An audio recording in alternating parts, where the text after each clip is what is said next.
Hi, Farhad. No preferred gender pronoun. Congratulations for making it this far. All the best for the final. Hi, Henrietta. She, her pronouns. Good luck, guys.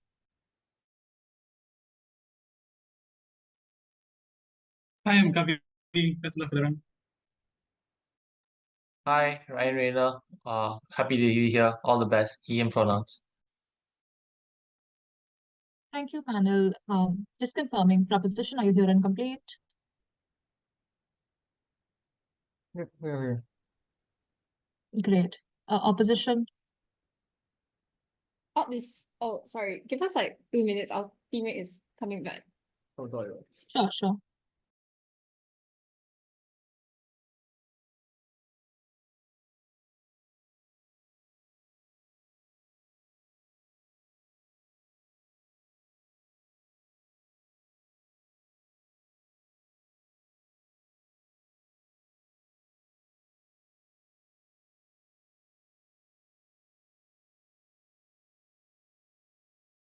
Okay. Also, I will not be able to time the speeches. Can one of the panelists or OC put timestamps in the chat if that's possible for them?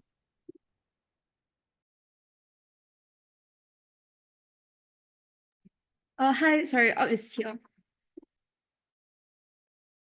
Great. Yeah, could one of the OC members please volunteer to time the speeches?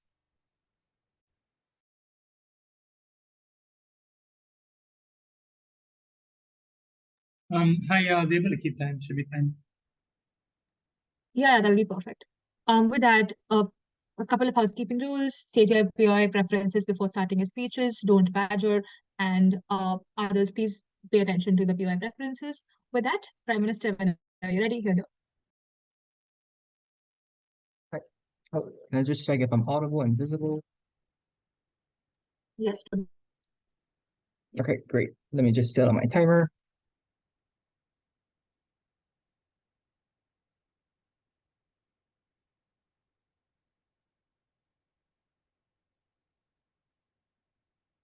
I have to be honest, this is a very, very hard motion for us. Growing up watching Harry Potter and How to Train Your Dragon, one of my life goals is to have a baby dragon, to have a pet dragon myself, hatching them from egg, accompanying them, singing them to sleep every night. As Hiccup, I cannot imagine parting way with Toothless. So unfortunately, on our side, we think that is the best option that suits his interests. To start this story off, I have two things to talk about. Firstly, on the interest of Hiccup, but secondly, I want to talk about what being together really means for the two of them, right? Firstly, on the interest of Hiccup, I think there are two main areas here. Firstly, of course, he wants the best for Toothless, right? They have a very long-term relationship. They've been together perhaps for a lifetime, right? They have probably ride on each other's back, flew around in the sky, had a lot of amazing memories together. This sort of emotional attachment is likely to be one that's very significant and immense. But another side of Hiccup also wants to keep his island safe, the place where he grew up with the people that he knew, his family, his friends, the piece of homeland, which means a lot to him, right? So I think this is the two main areas of interest of Hiccup. Now I have to look at what being together really means here, right? Their life is likely to be one that is constantly under threat, right? Having a bounty targeting Hiccup and Toothless all together, they're under the threat of dying together. It's extremely and psychologically draining for the both of them trying to escape and dodge the attack of the dragon hunters, right? Why is their life only going to be under the fury of the dragon hunters going after them every single day? It's likely to be one that's very straining for the both of them. Hiccup feels like he can't leave Toothless because, well, probably he's gonna die in the wild. And Toothless feel like, well, he needs to protect Hiccup because, well, they've been together for so long. It is a life that is constantly under pursuit. It's unlikely that any one of them will be happy under this relationship. And thus, we think it is in the best interest of Hiccup to leave and part ways. Our argument is simple. I want to talk about how, on our side, we better protect both Toothless and Hiccup. Here's the context and problem. Hiccup and Toothless are high-profile targets of the dragon hunters, well, presumably because Toothless is a dragon, right? They're constantly in war with human beings. Well, this is made worse by the fact that Hiccup is the best dragon trainer, right? The pair going together, they're going to be some relentless duel. They're probably going to wreak havoc on Earth, right? So means that they often attract too much attention onto the duel, right? Flying all over the place, letting people see the wrath of the dragon, right? So why won't these be the interest of Hiccup? I think there are three main reasons here. Firstly, on personal life and interest, right? We've talked about how like Hiccup would want to protect his island and the people that he grew up in. And presumably, if he has a girlfriend that's named Astrid, he would probably want to protect her too, right? Why is that true, right? Because although he's convinced that convinced his whole island of Berk that, well, the dragon is safe, what does an outsider think? They think that, oh, it's not just Hiccup, the whole island is complicit in hiding the dragon. There's probably some sort of conspiracy theory that the island is trying to take over the world. The theory towards Toothless is likely to be directed and be amplified towards the whole island. Hiccup believes then by staying with Toothless, they're going to put the whole island under danger. The people that he cared for, the family and friends that he grew up with, right? We think this is something that goes strongly against the interests of Hiccup. The second reason as to why Hiccup would want to stay together is that he wants the best for Toothless too, right? Part of the reason why Toothless is such a high-profile target is because he's with Hiccup, right? The best dragon trainer of all time, right? They're flying together, and the fact is, the way that they're being together, the way that they transport over all of the place, it's like to be very high profile, right? Hiccup riding on the back of Toothless, them flying around, it's like to attract a lot of attention, right? It means that Hiccup has to accommodate for Toothless have to accommodate for Hiccup, right? This is why they become very high profile target. The third reason why it goes against the interest of Hiccup is that he genuinely wants Toothless to go free and live his own life, right? Not under the threat of constant pursuit by the dragon hunters, right? When they're together, Hiccup and Toothless, well, Hiccup probably still realize that Toothless has to constantly protect him, right? He has to let him ride on his back when they're fleeing from the dragon hunters.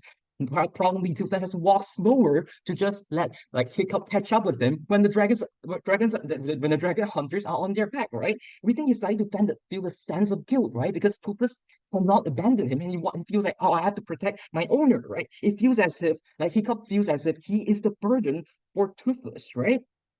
So how do we make it better on our side? We think we're going to talk about this in two ways. Firstly, how it's better for Hiccup and how it's better for Toothless. But before that, I would like to see what opposition has to say. I think based on what the Infoslide says is that your success in training the dragon resulted you and the dragon becoming targets. We think they'll be targets either way, and they can't work together to protect each other. Your response? Oh, I'm gonna respond to you in two ways. How do we better protect Hiccup and Toothless, right? I'm gonna talk about what parting ways actually look like here. I think it's quite reasonable. Firstly, before they part, Hiccup is going to train Toothless, right? It's like telling him that, oh, if you see this guy, he's probably very sketchy. He's be like someone who's after you, right? I'm gonna teach you how to survive, how to dodge their attack. What are their common tactics that the dragon hunters use, right? I'm gonna give him a period of training to ensure that I increase the odds of his survival in the wild, right? So after that's done, I'm gonna bid him goodbye. I'm gonna set him free, let him roam in any place that he deems fit, right? So how does this really help to protect Hiccup and Toothless? For Hiccup first, we think first and foremost, parting way, remove the attention that the outside world, especially the dragon hunters, have on him and Toothless, right? It's likely that Toothless is likely to be able to live a more lower profile life, right? It looks like him telling the outside world that, look, I'm not with Toothless anymore. Here's the evidence. I'm not flying around with Toothless anymore. I'm not in the sky. I'm walking now, right? I think it's pretty obvious. The evidence is going to be very obvious. Everyone can see, right? I'm not flying around. That's pretty convincing, right? What's the impact here? Hiccup sends a signal that he's not with Toothless anymore, that he doesn't want to train dragons anymore. He's not complicit in hiding all these dragons anymore. Well, presumably because these people are against dragon or not against human who can train dragons, it's likely that Hiccup would be safer because he now tells the people that I'm now parting with Toothless, right? It's probably going to make him much safer, right? But how do we make it safer for Toothless too, right? I think there's some characterization to do here. Toothless is the last dragon of his breed, right? What this likely to mean is that he has a better survival instincts, right? He has past experience with the dragon hunters. He's probably familiar with the common tactics that they use, right? On the info side, we also know that Toothless is quite intelligent, right? He probably knows how to dodge attacks. He probably knows how to conceal himself in the forest, right? Okay, how do we make it better then? We protect them. One, less attitude. This is the same mechanism as to how we protect Hiccup, right? But there's more to it. There's two more mechanisms that we have for Toothless. One, we think Toothless is better able to conceal himself when he's not Hiccup, right? We mentioned before how perhaps he has to accommodate for Hiccup when they're together, right? Without Hiccup, he's probably going to change his tactics as to how he flees, how he conceals himself, and hide away from the dragon hunters. It allows him to change the tactics such that the dragon hunters go, oh shit, how is it why is it so different this time, right? The third thing, the second reason is why we better protect Toothless is that he's free to continue his life and pursue his love, right? His relationship with Night Fury, for example. This applies to both of them, right? Both of them living a much lower profile life, stress-free life on the boat. Hiccup can probably go out with his partner Astrid in the island, living a low profile life, being a farmer, for example, not a dragon trainer. For Toothless, he's probably going to be able to live a happy life with Night Fury, right? And he can probably be in a place where there's no dragon hunters, where like a corner of the earth where the dragon hunter cannot reach. I think it's probably a tough decision. I think Hiccup, it is in the Hiccup's best interest to part ways because it helps the both of them to get much better lives. We're very, very proud to propose. Thank you. I thank the speaker for that speech, calling upon first speaker from opposition whenever they're ready.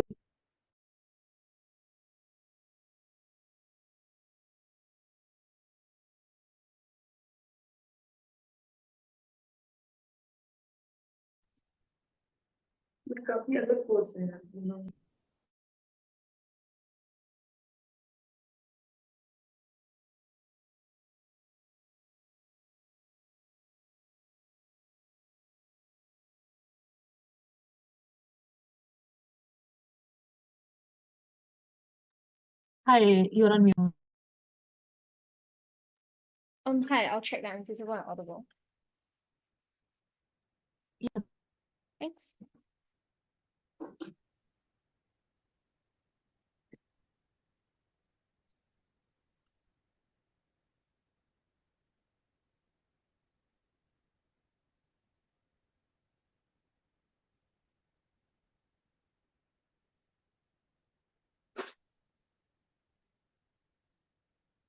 Hiccup Horrendous Haddock III is many things. He is a king, a dragon trainer, and a warrior.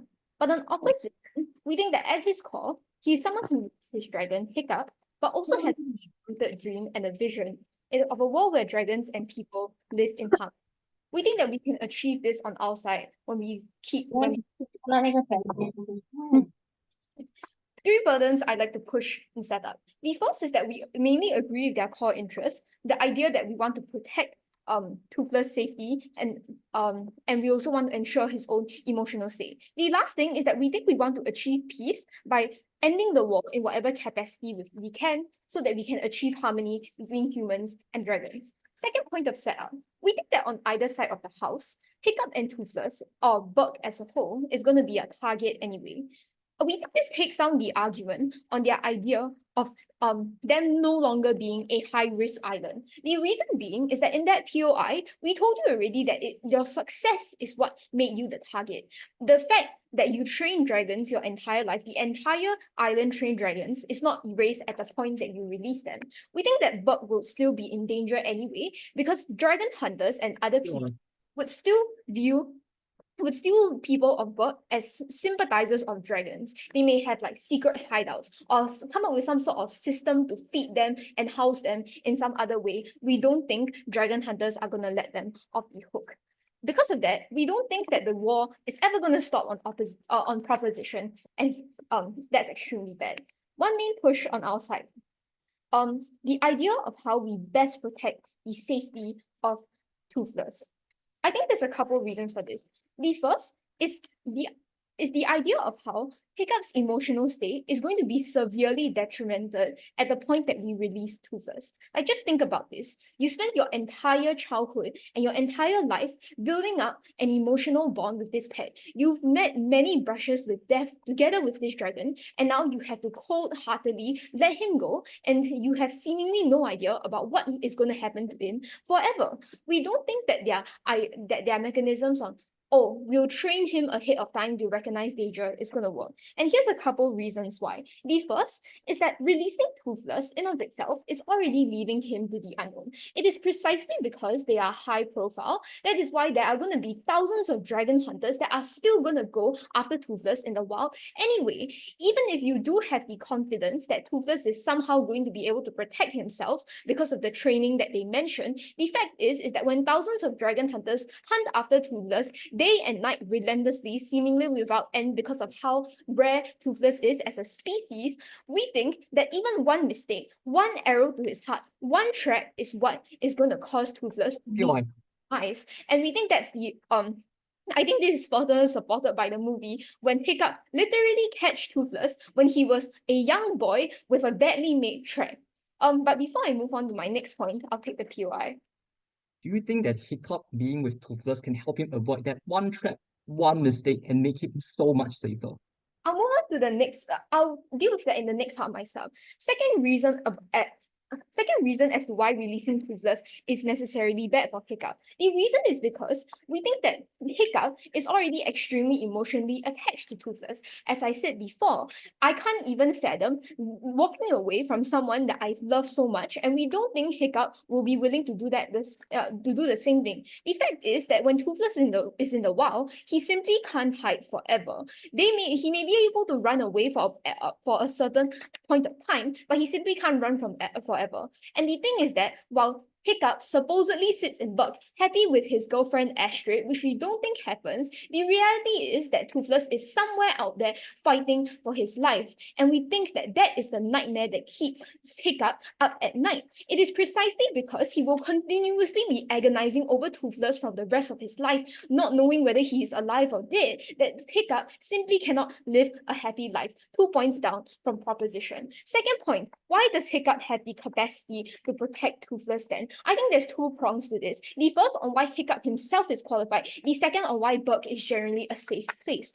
First on why Hiccup can protect him. I think first is that as a team, they have already maximized each other's strengths because they know each other for so long. I think it is wrong for them to say that Toothless had to protect Hiccup and accommodate to Hiccup because that's just wrong in the movie. We think that Hiccup has saved Toothless far more times than Toothless has saved him. But second is the fact that they are equals. It is a symbiotic relationship. They have walked through like life and death together like many times. And we think that because of how well acquainted they are with each other, they'll be able to maximize each other's strengths. Second, support from the community in Berk because everyone likes dragons and lives with dragons. Third, as a leader, we think that Hiccup is able to tap on resources and keep Hiccup safe where we can see him. And we think that that is crucial. The idea that at the very least, Toothless is constantly in his field of vision. And last, the entire idea that Hiccup is just the best dragon trainer. Like honestly, if the best dragon trainer can't save Toothless,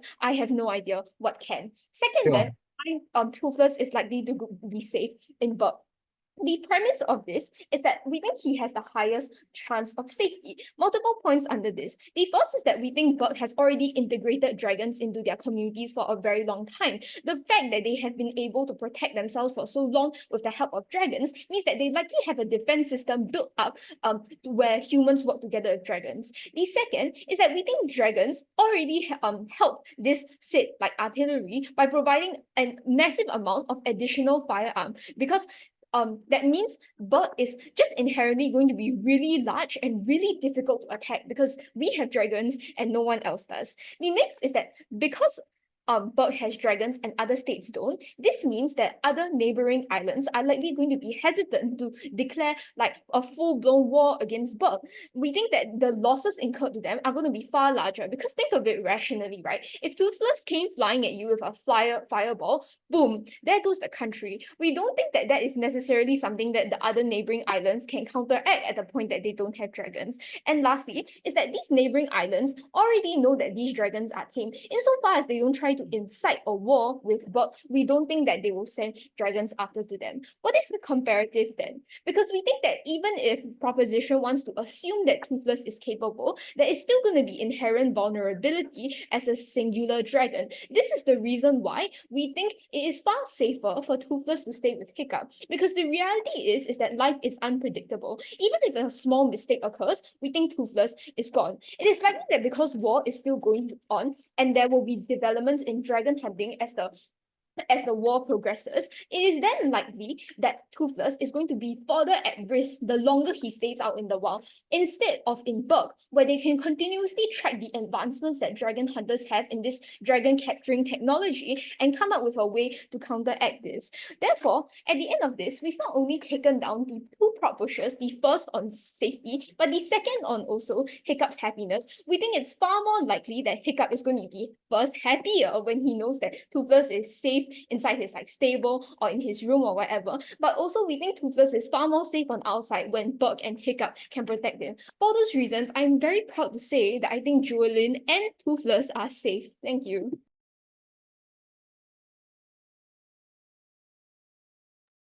I thank the speaker for that speech, calling upon the second speaker for side proposition.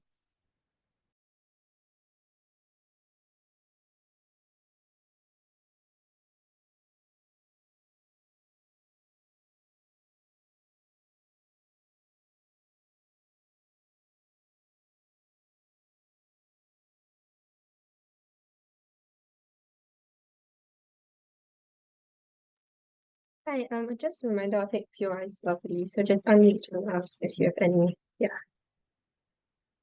Give me a sec to set up my stuff.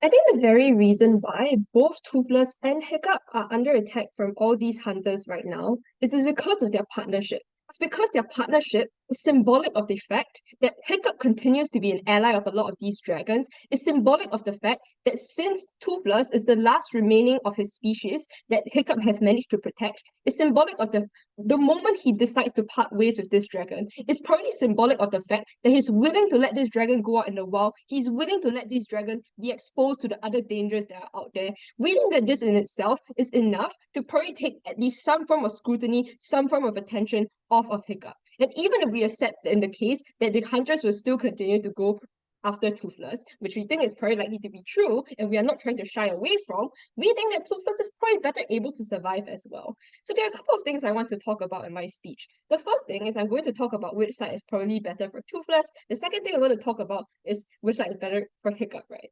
Yeah, so just two things. Okay, I'm going to start with Hiccup first. This just to tell us that, oh, Hiccup has spent so many years with Toothless and he's formed such a great emotional attachment to Toothless, and he's going to have nightmares at night not knowing what is going to happen to Toothless. We think that firstly, Hiccup probably understands the circumstances that the two of them are in, right? Hiccup probably understands that the reason why he's constantly being under attack is because he's with Toothless, and the reason why probably more scrutiny is placed upon Toothless himself at the point that he's being constantly related to the King of Berk probably places more attention on Toothless and puts him in far more danger as well. So we think that Hiccup already has the capability to rationalize why this trade-off is something that he should be able to make. But even if we take them at their best case and accept that in the short term, there's some form of grief, there's some form of worry, not knowing what is going to happen up to Toothless in the wild. Number one, we think this is probably mitigated by the kind of trust that Hiccup probably has in Toothless, by the kind of like historical record of Toothless being able to survive by himself. But secondly, we think life moves on. And just like in the movie, life moves on for both Hiccup and Toothless, right?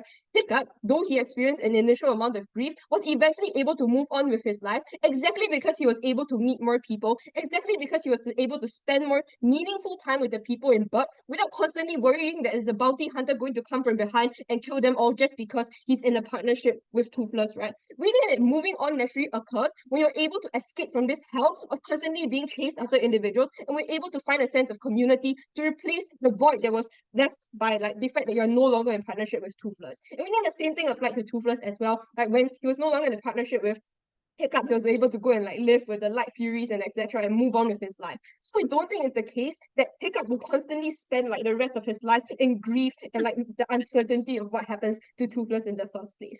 But the second thing I want to talk about is which side better protects Toothless. And I'm going to talk about this first on the physical level, which is what we've been clashing about so far. And the second thing I'm going to talk about is on the emotional level, why we better protect Toothless, right? So firstly, on the physical level, there's a concept to tell us that Toothless is going to be extremely unsafe because thousands of like dragon hunters are going to come after Toothless. We give you multiple reasons as to why this is not true. We told you that number one, Toothless is honestly pretty smart and has great survival instincts given his ability to survive without Hiccup. But secondly, we told you training can probably exist to make him even more equipped to escape from like bounty hunters or whatever. But the last thing we told you is a change in tactics, right? And not that they don't really want to respond to this argument, to this reason, right? They say that, oh, currently Toothless and Hiccup have a symbiotic relationship and they maximize each other's strengths, right? What this means is that the tactics that they use to escape a lot of these dragon hunters are already very set in stone, have been developed over all these years. What this means is that the dragon hunters probably also have been observing what kind of tactics these like Toothless and Hiccup have been using in order to maximize each other's strengths or like whatever they want to claim, right? This means that over time, the dragon hunters are better able to understand a lot of these tactics and better able to counter these tactics, which poses a lot more threat to both Hiccup and Toothless. Why do we think it improves on our side of the house? The Hiccup is no longer, at the point that Toothless is no longer in partnership with Hiccup and no longer uses like the exact same strategies that so-called maximizes their strengths as opposition wants to claim. At the point that Toothless has to come up with new and creative ways to be able to escape from a lot of these dragon hunters, it's the point at which Toothless escape strategies just become a lot more unpredictable, which probably makes him a lot more safe, right? Exactly because dragon hunters aren't able to predict his next move and preemptively prevent him from doing so and eventually killing him, right? So I think that on our side, we think Toothless is far better equipped to then escape from a lot of these dragon hunters, even though they're still going after him. There's some other reasons that they give us. Number one, they say, oh, we can use the resources within Berk to protect Hiccup, and like, oh, there's more safety in Berk because somehow like Toothless is a deterrence mechanism and people won't dare to attack because they don't want to see like a dragon spitting fire at them. If this deterrence was so strong, then these dragon hunters probably wouldn't want to attack Toothless in the first place if they were so scared of dragon spitting fireballs, right? So I think that this incentive to attack Toothless, or not to attack Toothless, is symmetrical, like at best, right? Yeah, it's symmetrical at best. So we think that on our side of the house, it's not necessarily the case that Toothless is just absolutely just going to die immediately the moment that Hiccup leaves him alone. Before I move on, are there any POIs? Seeing that there are none, I'm going to seeing that there are none, let's just talk about the emotional. The reason why Hiccup was able to move on with his life in the movie was because there was a hidden world in which they knew that the dragons were safe there. This doesn't exist in this debate. Oh yeah, okay, let's just talk about the hidden world. And before I move on, okay, wait, no, I'll talk about the emotional impact on Toothless first before I go into the hidden world and what other things that Hiccup can do to change the world. So let's talk about my argument on why Toothless is probably going to have better emotional health and about relieving the extreme emotional burden that's placed on Hiccup in the status quo. So years and years and years, poor Hiccup has watched his fellow Night Furies and their trainers being massacred by a lot of these dragon hunters. He's probably well aware that the same thing may very well happen to him and will still Hiccup because recognize that this dragon probably has pattern recognition and knows how to recognize the danger that he's in by the very sole fact that he's a dragon. Why is this very unhealthy? Because we think that Toothless likely knows that is the reason why Hiccup is constantly in danger. That because Hiccup is trying to protect him, it is why Hiccup himself is in danger.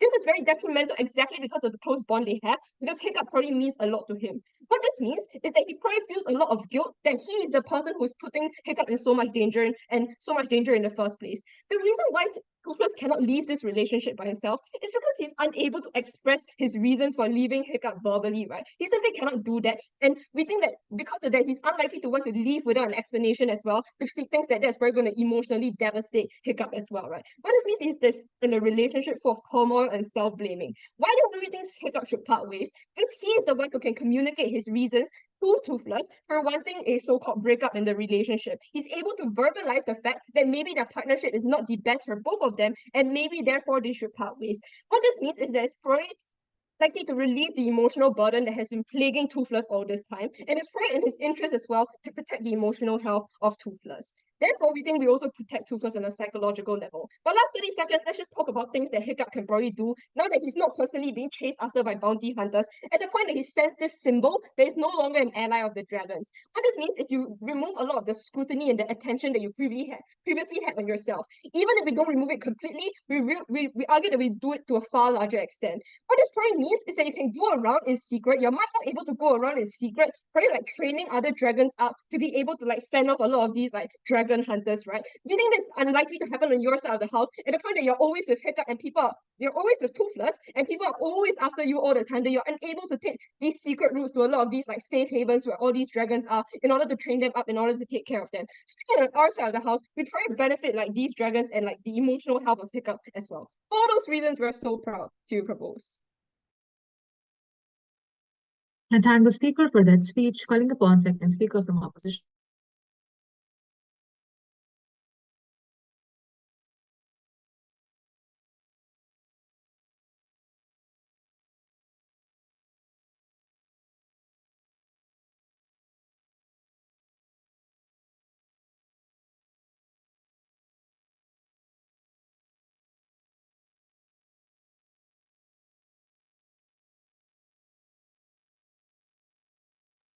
Hi, can I check if I'm visible and audible? Yes, to both. Hey, give me a second to clear out my notes.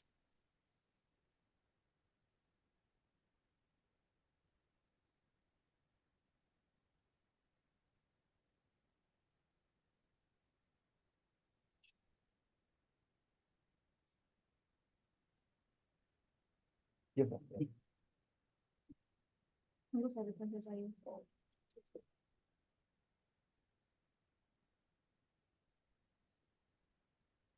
Okay. Verbal POIs, please.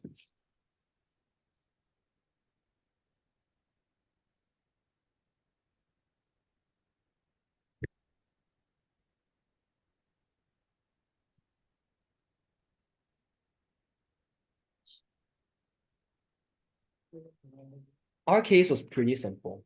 Was that if you let someone you love so dearly much run out into the world of unknown, run into a world of dragon hunters, I think you will lose your peace, and I think you wouldn't want to do that because you want to protect him, because he is your friend, because you've been with him since your very young age. I want to deal with a few things, but firstly on this idea of high profile. I think at the very best case, it's probably pretty much symmetric for two reasons. Firstly, Toothless is extremely endangered, seeing he's the only Night Fury, which probably means he's extremely targeted. We think it's even worse on their side, especially now that Berk can protect Toothless, and people know that Toothless is on his own. That probably means that Toothless is more and more targeted and extremely and more high profile. But secondly, Berk is probably forever seen as an outlier. And let's just get this very simple. Everyone hates dragons, and the past actions of Berk that has juxtaposed them from everyone else isn't temporary. It isn't in the past. It permanently paints them as dragon sympathizers because they went directly against something that the whole world knew. We think that because of that, Emotions at ng finals. Berk is probably going to still be seen as an enemy of the state, as an enemy of everyone else, and still going to be targeted. In fact, as the second speaker Amanda says, it's precisely because people think that Hiccup can probably train these dragons in secret that probably means that Berk probably still stays high profile and probably still stays targeted. The problem with this is that the safety of Berk is compromised, which is what I'm moving on to now. Why do we achieve better safety on our side? Firstly, as on Toothless. Panel, we tell you that Toothless is one dragon against thousands of hunters, and Berk has literal armies of dragons and people who are prepared to defend dragons to the death. Given that we already proven to you that Toothless is probably at best marginally less high profile, we think that Toothless is better protected on our side when we have all the resources of Berk to protect them. They say this idea of tactics, but if it's about tactics, it's just not mutually exclusive. Like Berk could probably adapt tactics for them anyway, and it's probably better because they have like a group of advisors to advise them on the best way to defend themselves with all the resources they have. I think the weighing here is pretty simple. Like a marginal decrease in profile versus a full state's resources to protect Toothless probably means that Toothless is better protected. In fact, the logic pretty simple. Toothless was able to be shut down very easily by Hiccup as a kid. I think this necessarily means that it is probably in Berk's best interest to be able to protect Hiccup with all of his resources. But secondly, this idea of Berk, who Hiccup has an obligation to, they're probably not safe either. Again, with our logic and analysis about them still being painted as sympathizers and this general fear of them having superpowers in the form of dragons. We think what this means is that there's still an enemy and still attack, but it's worse now because they don't have dragons. No, we already proved to you that humans and dragons cooperating necessarily means they're able to build up both of each other, which is why we saw things in the movies like the dragons helping the humans and humans arming the dragons with specific types of artillery and military. What this necessarily means is that on the comparative is pretty simple, which is 1,000 dragons united defending Berk and each other versus these 1,000 dragons being divided and being killed like they have for the thousands of years that Norway has existed, for the thousands of years that people have hated dragons. I think safety is better on our side. But regardless of safety, why is it we win this debate is because of the unknown. Panel, the logic of this is pretty simple. Hiccup loves Toothless, necessarily because of the years together. He wants his safety ensured because he loves Toothless so much. He wants the assurance to know that he is safe. We think the instance that Toothless goes into a world of people dying to kill him, it is a loss of Toothless to the unknown, to the loss of certainty. Why is this so important? Because no matter how many tactics Hiccup teaches to Toothless before he leaves, no matter how much assurance he gets from the idea that Toothless is smart, the fact is that thousands of Night Furies before him, the same size, speed, and power are all dead.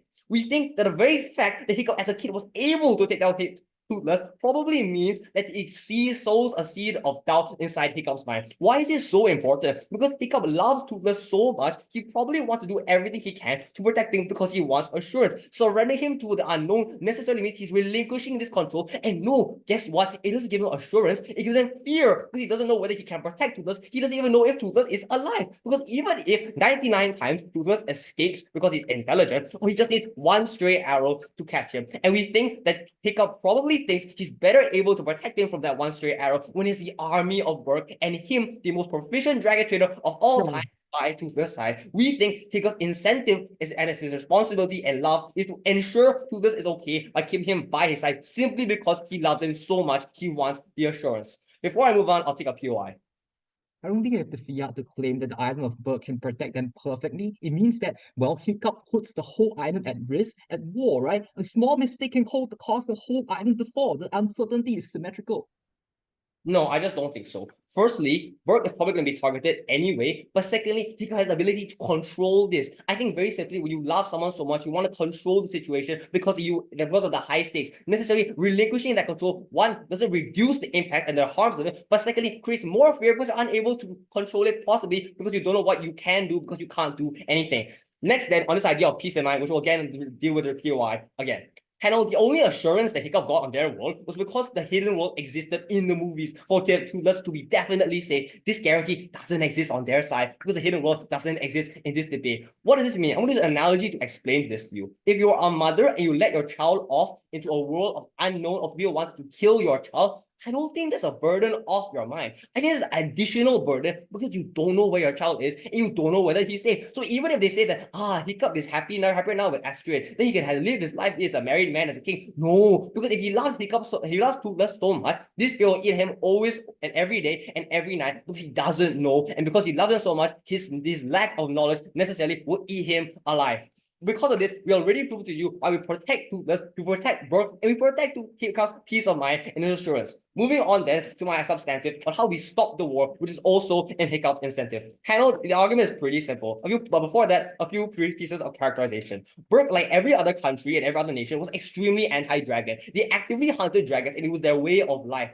But the problem is that the ability of one child, Hiccup, was able to convince everyone there that cooperation was good. So we think that convincing people that dragons are good is probably extremely possible, but albeit very hard. We agree with that. The premise of this argument is pretty simple. Opposition is the only side to end the war because Berk is the best actor to do so. Why is this? Two reasons. Firstly, there's a precedent to actual cooperation. Given that Hiccup as one guy was able to convince an entire state to cooperate, we think Berk as a state, with all of his resources and people being in agreement on this, means they are best able to foster peace and actually push direct change. We think Berk being experienced dealing with dragons probably means that they're the best actor to continually convince other islands directly to go so that more people will be convinced that dragons are okay. But secondly, Berk as an icon of cooperation probably means that it acts as a symbol to show the world that dragons are not so bad. Why is this so important? Because the only reason that Berk was able to be galvanized was Hiccup, an extremely passionate individual. That means it is highly unlikely that other nations will magically become pro-dragon in their paradigm. That means Berk is probably a one of a kind power that is pro-dragon. Then them being positioned probably means that they're the best actor in history to be able to convince otherwise. Why is this tied to Hiccup's incentive?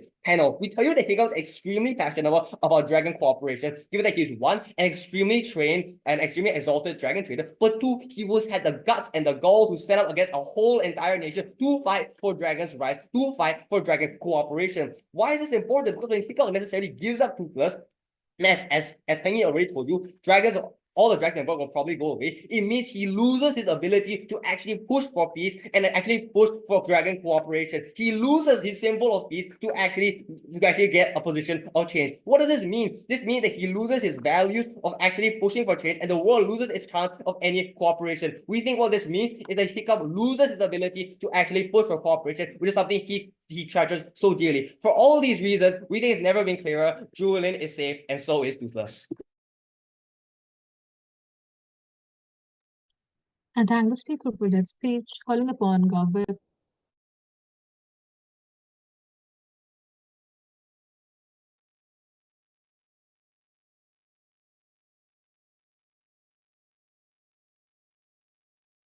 They say when you love someone, you should let them go. And we think this applies to Toothless and Hiccup because both of them love each other very much. Proud to propose. Two points of contention for the house. Firstly, who protects Hiccup better? Secondly, who protects Toothless? But before I move on, I want to make a crucial note here. Note that opposition's case immediately falls when there's inherent tension in their case. They claim that the hatred towards dragons are somehow so pervasive, therefore you need Hiccup to be present to protect them.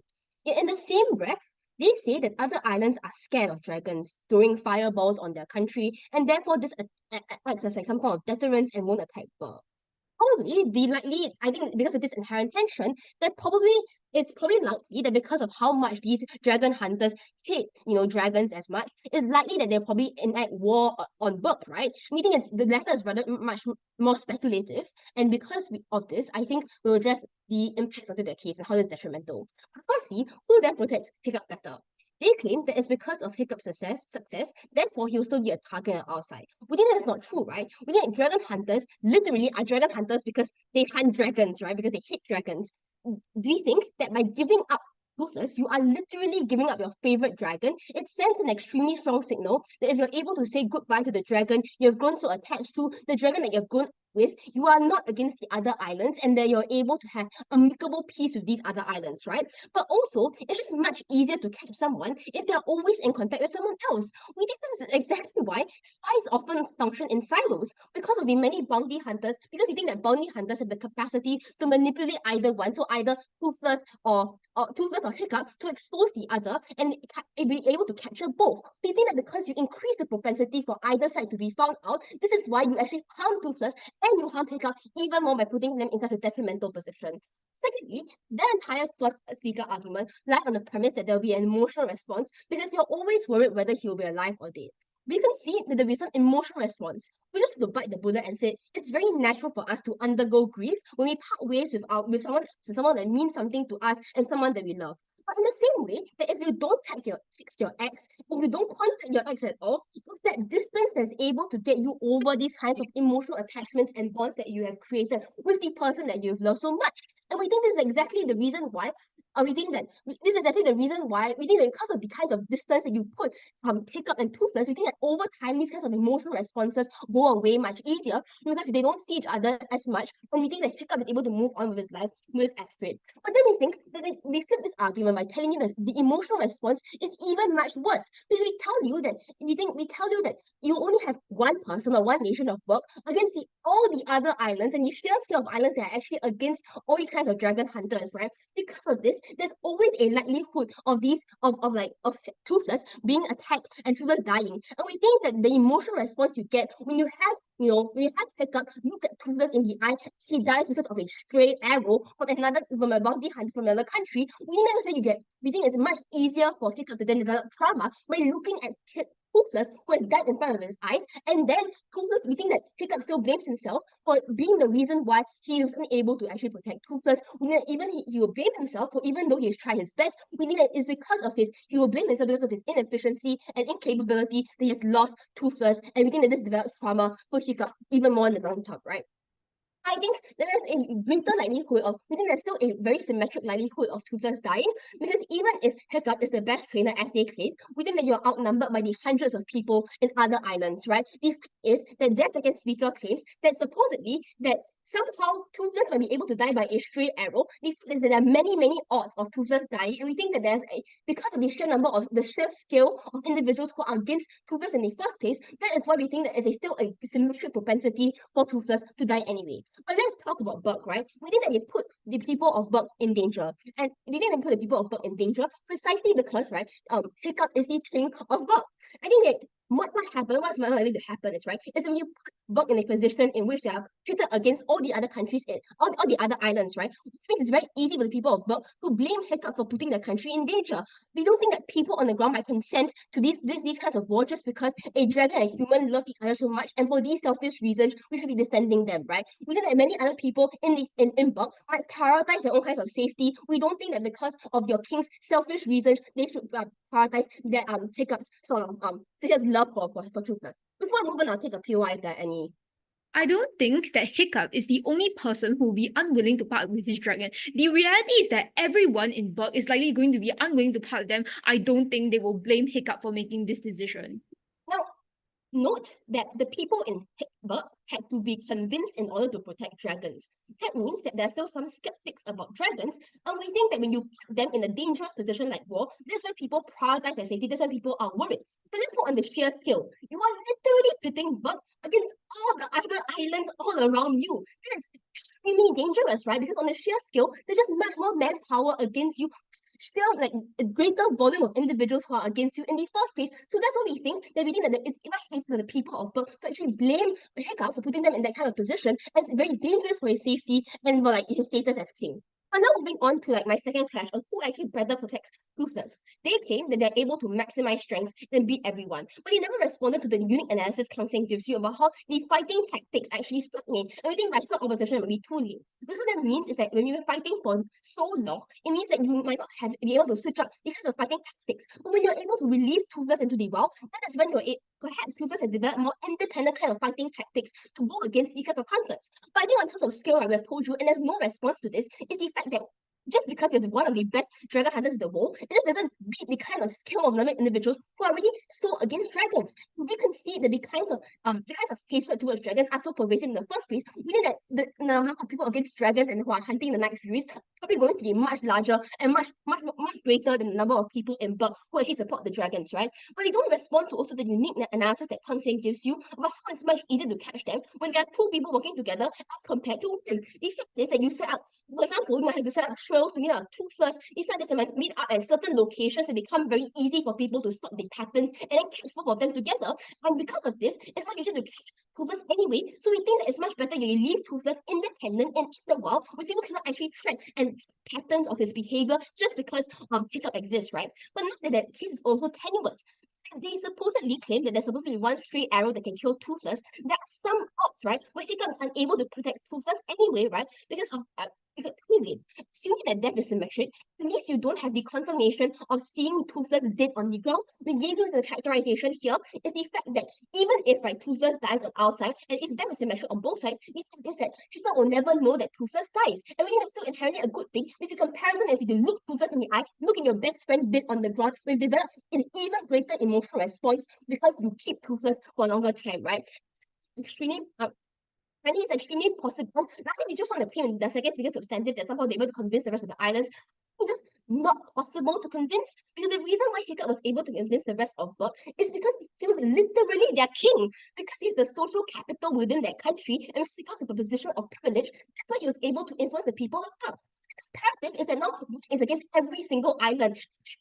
Let's have that kind of social capital in the same way that you Hiccup has that social capital towards the people of Berk. And because of this, we think it cannot stand that you're able to convince the other people for any reasons proud to stand on proposition. I thank the speaker for that speech, calling upon our poet.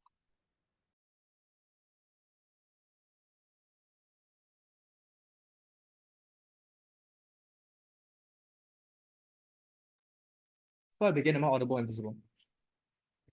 Yeah. Okay, give me a moment.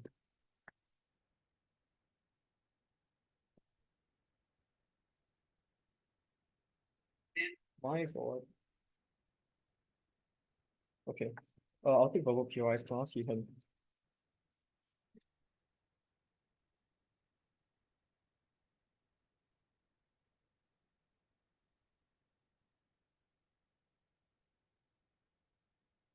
I'll begin my speech in 3, 2, 1.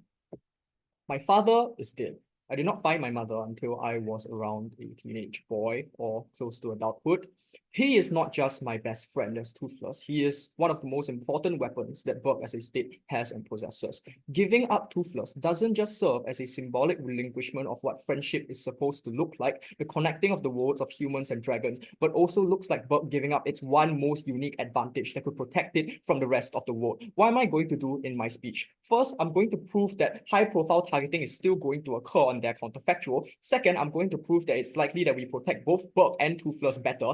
Third of all, I'm going to go through why we actually stopped the war. And fourthly, I'll tie it back to Hiccup's actor incentive. Now, Why is it that they're likely to be a high-profile target in the first place? They said, and I quote, "People hate dragons, not dragon trainers, and as long as you part ways, you show you're willing to let go of the dragons." Is that necessarily true? No. My previous speakers brought to you the example that these people on Berk are still seen as dragon sympathizers. That is to say, dragons are villainized to the point in World of How to Train Your Dragon, to the point where they are seen as demons who infringe upon property, plunder from land, and destroy people's lives entirely. So, because of that, we think it is likely that insofar as Berk has trained dragons, has tamed dragons, and has used dragons, it is likely that they're going to be high-profile targets either way. This is something that's supported by the info slide when they said that your success, meaning your success in training dragons, made you and Toothless a target. So either ways, we think that it's going to be a high-profile target. But what about you being willing to let go of the dragons, and that's why you're not a high-profile target anymore? Well, we find it funny how their second speaker, Amunda, literally talked about how you can secretly train these dragons in the first place and make them safer. Well, isn't that exactly what the dragons hunters fear? That Berk is secretly training dragons, and because of that, you're still going to be a target, because who knows if you actually let go of the dragons or not. So no, they contradict their own frame and make it so that Berk is still a high target. Now, even if they're not as much of a high priority target, why is it that we still protect Berk better? Because let's face it, dragons are literally biochemical weapons. They are the equivalents of weapons of mass destructions, like tanks in the modern age, but plunged into the Viking era, which means that against primitive and rudimentary weaponry, such as your catapults, dragons are significantly more powerful. They can dominate the skies, they can dominate the seas, they can dominate the ground. Because of this, we tell you that dragons are not only a form of deterrence that can protect Berk, no, they are actual defense that can annihilate its opposition. We say that that's the first thing. Them themselves are extremely powerful. But the second thing is it true that a vast majority of states are just going to weaponize themselves against Berk and launch a coordinated attack? We really don't think that is the case. Because in this world, notice every attack towards Berk has been done not out of fear that they could possibly use their dragons to attack them. Because Berk has never proactively used their dragons to harm innocent stakeholders. It is much more likely that an attack on Berk will be much smaller in scale, but given that they don't have dragons to be able to hunt Berk down, the coordination between Berk and their dragons, which they have experienced taming and utilizing for years and years, is probably likely to be protecting Berk much better. But that is the reality. What is the perception within Hiccup's mind? I think at best, high-profile target is an unknown. That is to say, we don't actually know if the rest of the world would stop pursuing Berk as Hiccup. But what we do know are that dragons are powerful weapons. Imagine I am Kim Jong-un. Would I give up my nuclear weapons? Now I'm Hiccup. Would I give up my dragons that could protect my state? Probably not. We think that the response from the world, insofar as you give up the dragon, would look like these morons who have sided with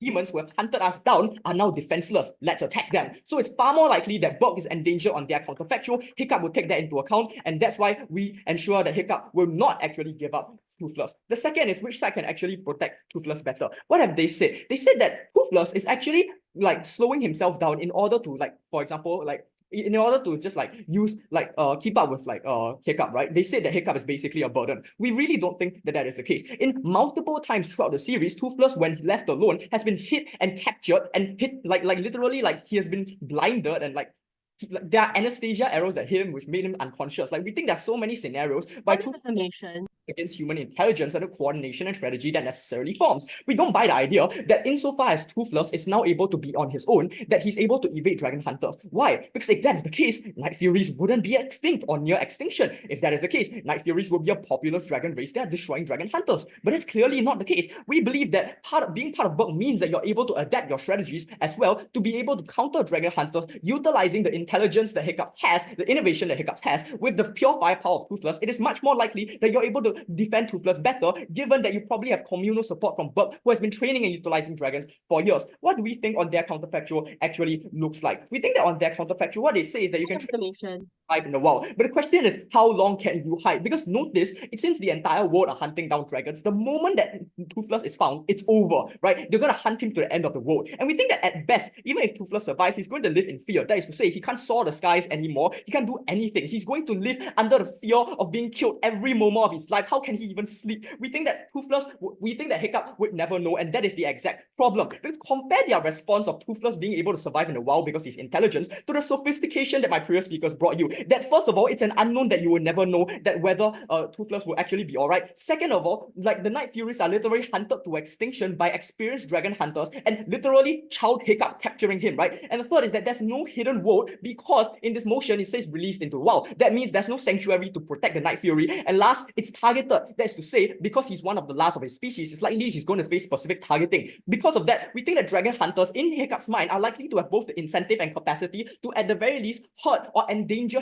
Toothless' life to a certain degree. Now, what do we think then is likely to be the case on our counterfactual? You know that Toothless is going to be fine, but even if Toothless dies, we think it's much better that he dies in your arms. Why is that the case? Because if he dies out there, and if you ever know, that means that he has died because you relinquished control over him. That is to say, you left him to die. And if you never find out, as Hiccup, I will never be able to sleep at night. I never know if my best friend will be all right. But beyond just the safety of my best friend, I think it's also pretty sad that Hiccup can no longer soar the skies, travel the seas, that he wake up to an empty room and his best friend is gone. I wonder where he is, and I hope that he's all right. That is the point of Hiccup being sad that he's let go of his best friend. So for all these reasons, I think it's clear that it's probably likely that Toothless is going to be safer within Hiccup's mind, staying with him under the protection of Berk, as opposed to leaving him to the unknowns of the surrounding world that is precarious, dangerous, and endangering. For these reasons, I think it's clear that we win this clash about protection. But last clash on war, but before that, I'll take a POI. If it were true that people like these dragon hunters were scared of them breathing down fireballs, why is it that dragon hunters for centuries been killing groups of dragons who can still also breathe fireballs on them?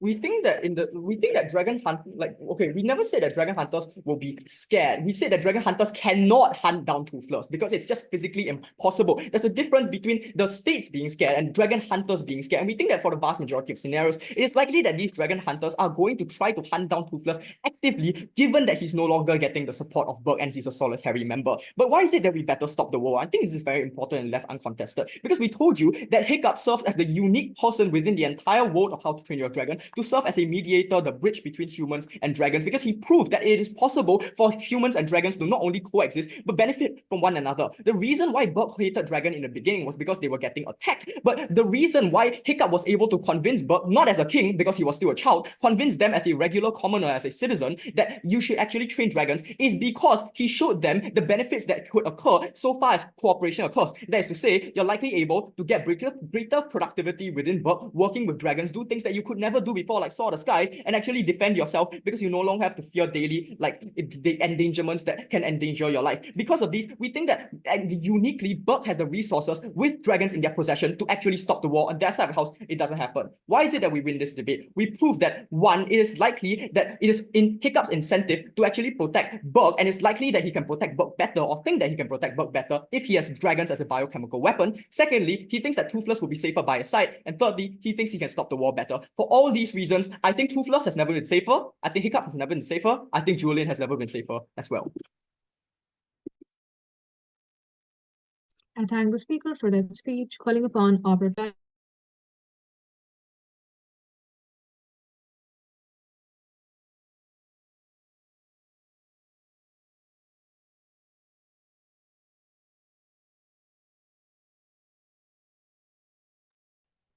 Hi, can I check if both visible and audible? Yes.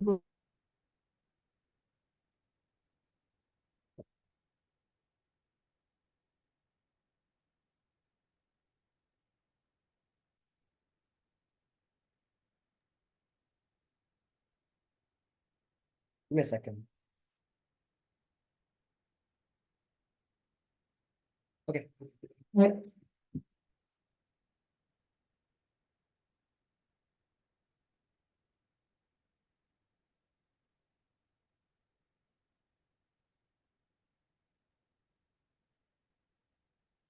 When I was younger, I raised a stray cat. Every day I would go to my door and feed it my leftovers, play with him, and eventually I developed a bond. But the day came and my mother told me to let him go. I was pretty crushed. I would come home every day to check the door to see if he was home because I was so desperate in that sense, to know that he was safe, to know that he was all right, because I love this stray cat so much. We think it's because of the same reason that Hiccup wants Toothless by his side, because he wants to know that his best friend is okay. But because we're charitable, we're going to deal with all the practical benefits anyway. Firstly, on this idea of the safety of Toothless. When we told you from first speaker, so we gave you analysis of Berk and dragons. We told you they had a simple breadth of resources and efficiency to defend themselves. We told you that they have trainers there to be able to protect Toothless. We told you that the ability to use tactics to protect them and cover up Toothless' vulnerability as a sole actor. The only competing analysis we got from the entire debate was this idea of high profile. But how do we take this down? Three main responses we told you. Firstly, we proved to you that Berk cooperating with dragons was a one-way ticket, and they're probably going to be seen as sympathizers for going against the entire world's general consensus towards dragons. And secondly, we told you that Berk was probably going to be feared for secretly cooperating, as their second seeker Amanda said. But thirdly, we told you that Toothless is still in danger, and his vulnerabilities now make him a bigger target now that people know that Berk is unable to protect him. For all these reasons, we told you that they're still going to be higher profile. The last only response they said was that, well, Toothless can hide better. Okay, firstly, this was probably not true, given that so many Night Furies were attacked and destroyed before. But again, we gave you the simple weighing of all the resources of Berk versus the marginal decrease of high profile from Toothless. We think we want this class of safety of Toothless. But secondly, on this idea of the safety of Berk, how do we win this? Because we told you there were two actors in this debate that attacked Berk or are antagonistic. Either one, they were too scared to attack, or two, they attacked anyway because they were dragon trainers. What did we tell you? Firstly, we told you that those who are fearful of attack now are likely to attack Berk now that they know they have no defenses, are unable to defend themselves. But secondly, we told that dragon hunters who have been attacking Berk over and over again and necessarily hate Hiccup because of him being able to repel attacks so much, will probably going to be further galvanized to attack Berk because they are again defenseless. For this reason, we think that Berk's safety was compromised. Again, no engagement, no competing analysis. A third thing we told you, and a third thing we won, was this idea of the war. We told you that Hiccup was an extremely passionate person who spent his whole life trying to fight for dragon cooperation, for convincing people that dragons were okay, that dragons were friends. And we think the instance that he lost Toothless and gave up on him was essentially him throwing away his values and him giving up on his hopes of dreams of a better future. We think because of this, that insofar as Berk was lost his place as a symbol of peace against the war against dragons, we think it's completely against Hiccup's interest to lose Toothless insofar as he lost his dreams of a better world. Again, no engagement. But again, why do we win this debate? You won this debate because it was an actor motion. It was never about just the benefit of Toothless or just the benefit of Berk. It was necessarily about Hiccup, what he wanted. And we told you from the very beginning, the one thing he wanted was for his best friend to be okay, and he wanted to know his best friend was be okay. Because we told you that dragons were hunted as the norm, and Toothless being hunted down over and over again, with thousands of people coming after him in a world of unknowns, in a world of danger. And we told you that Hiccup loves Toothless so much, they would do anything to gain this assurance of knowing he's okay, because he is his best friend. We told you that despite all the practical benefits, at the end of the day, even if we accepted that Toothless was to die, we told you that Hiccup would probably want it to be with him, his best friend, rather than out in the wild, in captivity, in a cave somewhere, where thousands of people kill Toothless because he's the last Night Fury. Because of that, we think it is probably in Hiccup's incentive to ensure Toothless was by his side because of his assurance. At the end of the day, what do we prove to you? We proved to you that we actually gained the practical benefits that Hiccup wanted in the safety of Toothless, in the safety of Berk, with no competing analysis. But at the end of the day, we told you that the one thing Hiccup wants is that he wants to know his best friend is okay. And for all these reasons, and so much more, Toothless is safe, and so is Julian.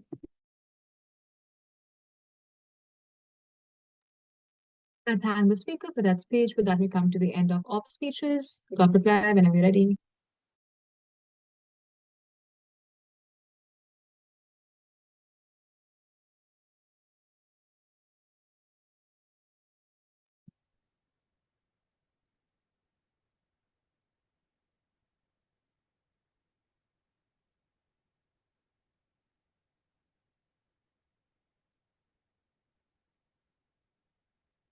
Hanno, honestly, I had half a childhood, so I never watched How to Train Your Dragon in my life. So bear with me as I go through How to Train Your Dragon, Amanda's version. I'm going to talk about four things in my speech. Number one, which side better protects Hiccup, which side better protects Toothless, which side protects Berk better, and lastly, which side better fulfills Hiccup's goal of reuniting or reconciling dragons and human beings. So number one, on which side better protects Hiccup. I think on our side, I think we clearly win on the fact that Hiccup is probably put in much more physical danger. It is exactly because we proved to you that yes, even if we accept their best case, that in the past, he was attacked because of his success as a dragon trainer, he was constantly and persistently under attack because he persistently decided that he would continue to train Toothless, and he will continue to protect Toothless. We think at the point that you send the message that you're willing to give up someone who you trained all your life, who you love so much, we think it sends a very clear message that you are probably no longer an ally of these dragons. You're probably much more likely to be under less scrutiny and less attention and less danger and attack. So we think we clearly win on that. But on an emotional level, right, which is what they want to push to us, they say that the uncertainty over the death and the well-being of Toothless is very painful for Hiccup. We told you this is not true. We think this is something that that you can slowly get over with time. But secondly, we told you that the guilt of being unable to protect Toothless, even though you were right there with him and it was supposedly your own responsibility to protect your best friend, but you're unable to do so, we think this guilt is far more prevalent, but they never really responded to this, given that I think they accept this to be true, right? But then, therefore, we think we already better protect Hiccup, which is probably in his interest, right, to protect himself. But let's just talk about Toothless, the guy he supposedly loves so much.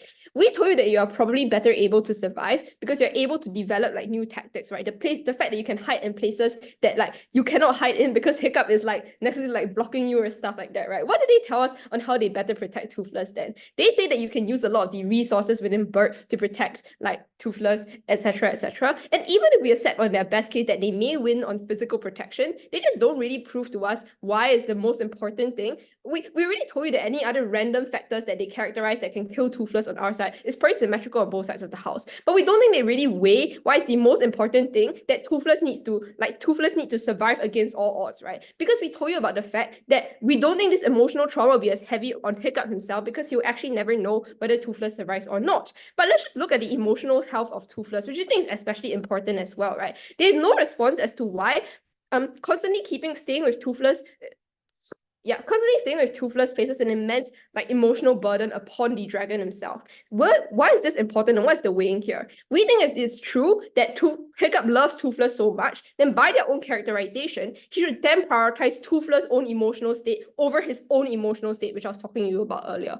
So the next thing I'm going to talk about, so we think we win on this as well. The last thing I'm going to talk about is on which side better protects Berk. And note that this is their main push, right? They say that, first they say that people will still view Berk as dragon sympathizers and want to kill them all on our side.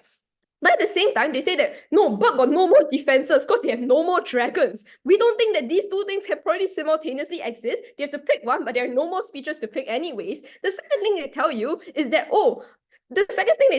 they want to reduce war at the point that you have better defenses for Berk, right? But they think that Berk will somehow be safer because you have a deterrence effect. But we think it's far worse on your side of the house when your king literally actively protects the last Night Fury and makes this action is so much more visible and attracts just so much more attack on your side of the house, right? And then they say they want to promote peace and they want to like promote reconciliation with dragons. We just tell you this is not going to happen because if you literally frame the dragon that you have as a nuclear weapon, as I quote their second and third speaker, which country is going to look at you and think, oh yeah, I think we should cooperate and we should all get nuclear weapons too and we should all reconcile with nuclear weapons. I think this is just some kind of like messed up version of mutually assured destruction, right? So we think that their entire case is just riven with a lot of contradictions as a whole. We don't think it's necessarily the case that just because you frame all your dragons as like nuclear weapons deterrence, that all these people are going to work with you and these people are not going to like want to like declare war on you even more, right? At the end of the day, I'm really sorry, Julian. This doesn't change our 5 years of friendship. And honestly, it's pretty ironic since you didn't even speak in this round. But I really don't think you're safe from blame at the end of this debate.